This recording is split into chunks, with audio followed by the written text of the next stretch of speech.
Olá, esse vídeo trata de um tema de grande importância quando falamos em compiladores, que é a tabela de símbolos. Somos da Universidade Federal de Alagoas, do 7º período de Ciência da Computação. A equipe é composta por Juliana Marie e Priscila Carla. Bom, tabela de símbolos é uma estrutura de dados. Geralmente, é uma árvore ou uma tabela hash.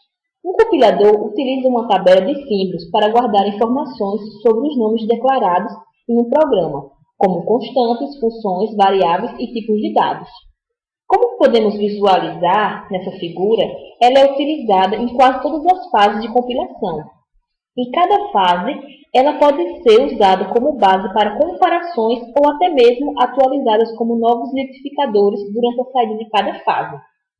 Sabendo disso, podemos dizer que a tabela de símbolos serve como um banco de dados para o processo de compilação.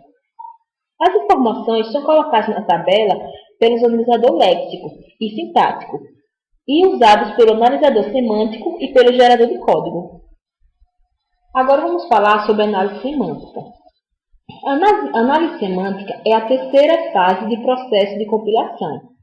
Aqui estão alguns exemplos típicos de erros semânticos, que são eles: uma variável não declarada, uma multiplicação entre tipos de dados diferentes, atribuição de um literal para o outro tipo, como um inteiro ou um string, ou vice-versa. Aqui está mostrando os tipos de análise semântica, que são estática e dinâmica. Na estática, a análise acontece em tempo de compilação. Ela possui linguagem tipada, que exige declarações. Exemplos de estática é C e Pascal, entre outros. Já na dinâmica, a análise acontece em tempo de execução. A linguagem em que as variáveis são determinadas pelo contexto de uso. Um exemplo da dinâmica é Lisp e Prolog. Agora vamos falar sobre tabelas de símbolos na análise semântica.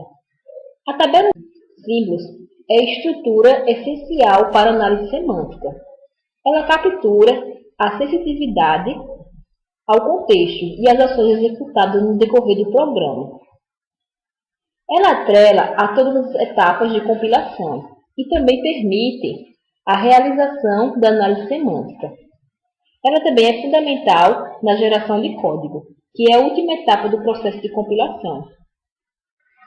A tabela de símbolos ela permite saber, durante a compilação de um programa, o tipo e o valor dos seus elementos, como, por exemplo, números e identificadores, e escopo desses, números e tipos de parâmetros de um procedimento, entre outros.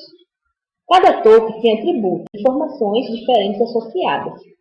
Aqui, como vocês estão vendo, é a tabela de símbolos, onde a gente pode inserir a cadeia, token, categoria, tipo e valores na tabela. Alguns exemplos de atributos de identificador de variável. Tipo de variável pode ser inteira, real e etc. Nome de variável, endereço na memória, escopo. O escopo pode ser global, local, entre outros. Para vetores, ainda seriam necessários atributos de tamanho do vetor, o valor dos seus limites e etc. Aqui estão as principais operações efetuadas, que são inserir, buscar e remover. Inserir armazena na tabela informações fornecidas pelas declarações do programa. Já na busca, ela recupera na tabela informações de um elemento declarado no programa, quando esse elemento é utilizado.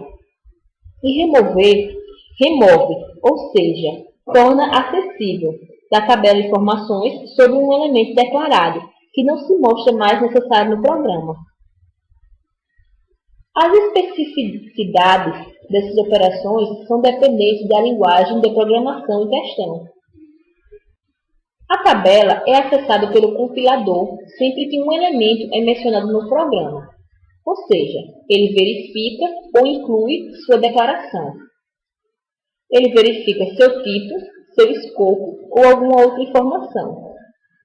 Também atualiza algumas informações associadas a um identificador. Ele Ele também remove um elemento quando este não se faz mais necessário ao programa. Agora vamos falar sobre estruturas de tabelas de símbolos. Ela é determinada pela eficiência das operações de inserir, verificar e remover. Ela possui várias possibilidades. Uma delas é a implementação, que tem a estática e a dinâmica.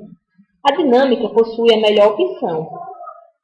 Outra possibilidade também é a estrutura, que ela contém listas lineares, árvore de busca e hashing. Agora vamos falar sobre questões de projeto. Tamanho da tabela.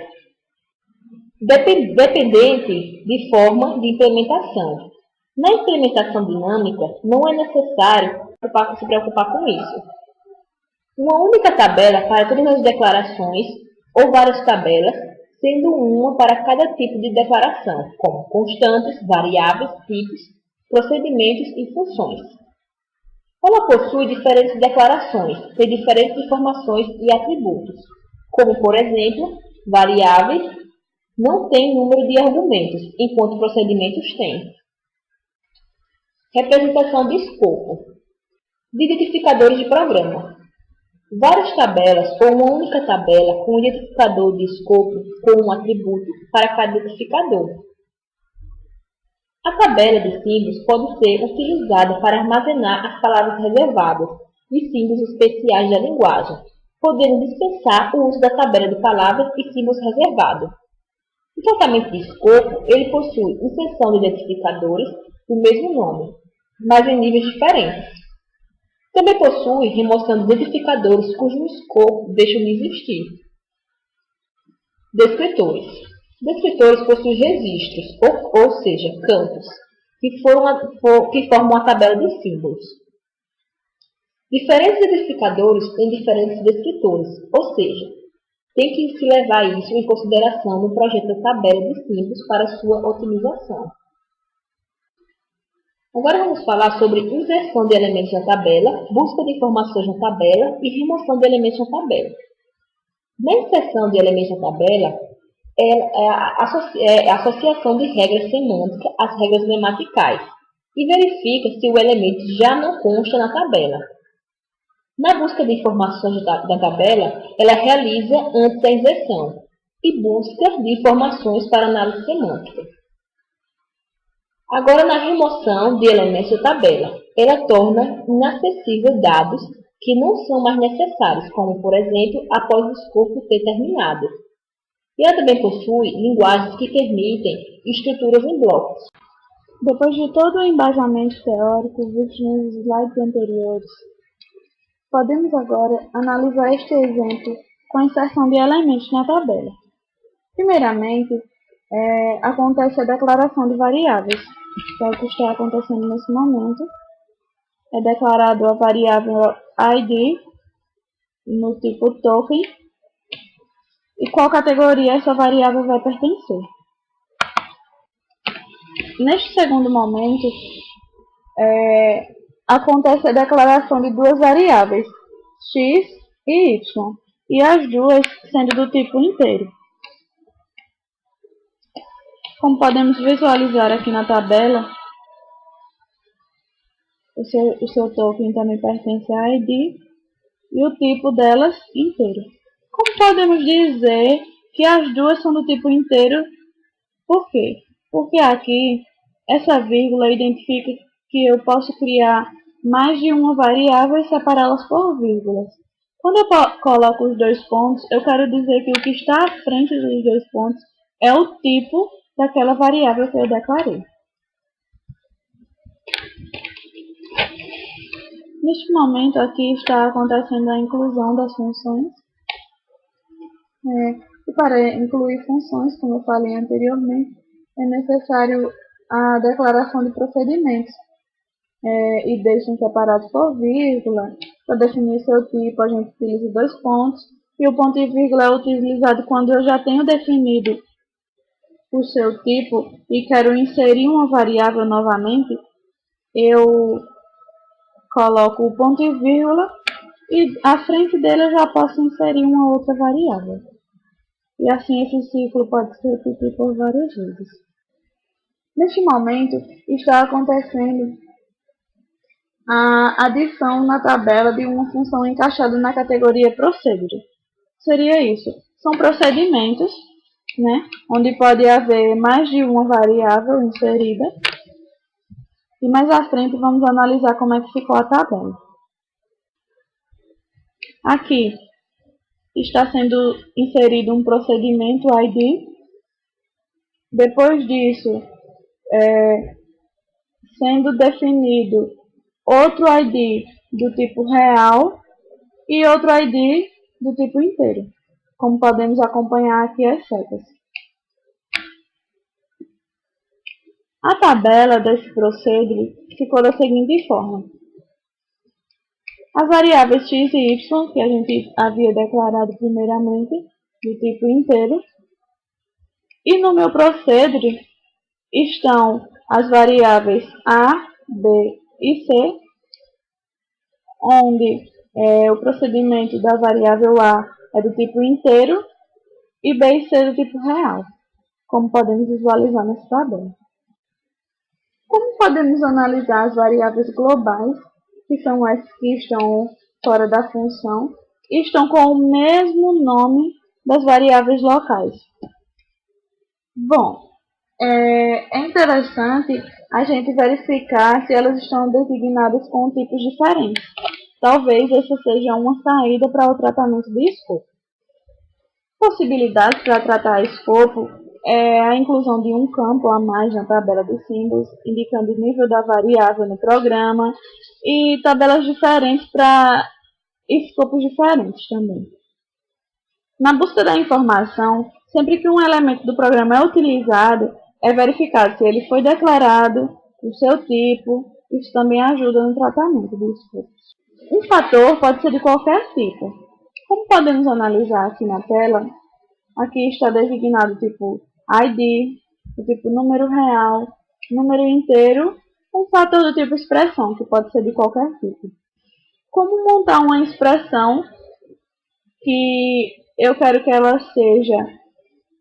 tenha o tipo ID e que ela tenha expressões onde terão outro IDs de categorias diferentes em procedure. Como eu criaria? Podendo acompanhar as setas, o comando inicial é dado pela criação da variável ID. Depois disso, eu crio o meu procedure, que será regulamentado por uma expressão composta por um novo token ID. E podemos visualizar aqui na parte de cima uma segunda expressão, também ID, que pode haver mais de uma variável referenciada pelo mesmo tipo. Para fazer tratamento semântico, é feita a verificação do uso adequado dos elementos do programa. Se foi feita a declaração de identificadores, se há compatibilidade de tipos, concordância entre parâmetros formais e atuais em termos de número, ordem e tipo, e o tratamento do escopo no geral. Bom, para finalizar, nós podemos perceber que a tabela de símbolos ela é muito importante e fundamental no processo de compilação. Uma vez que ela é montada durante a análise do programa fonte, com todas as declarações variáveis e procedimentos, ela é utilizada em todos os outros processos. É feita a comunicação entre as fases, entre a análise léxica, sintática, semântica, até o processo final da compilação.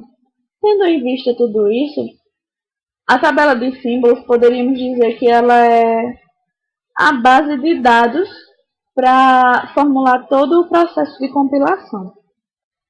Bom, terminamos assim nossa apresentação. Aqui estão as referências que utilizamos, o livro de compiladores, princípios, técnicas e ferramentas do Arrow, e pesquisas em geral na internet, como no Wikipedia, com a palavra-chave tabelas de símbolos. Muito obrigada pela atenção.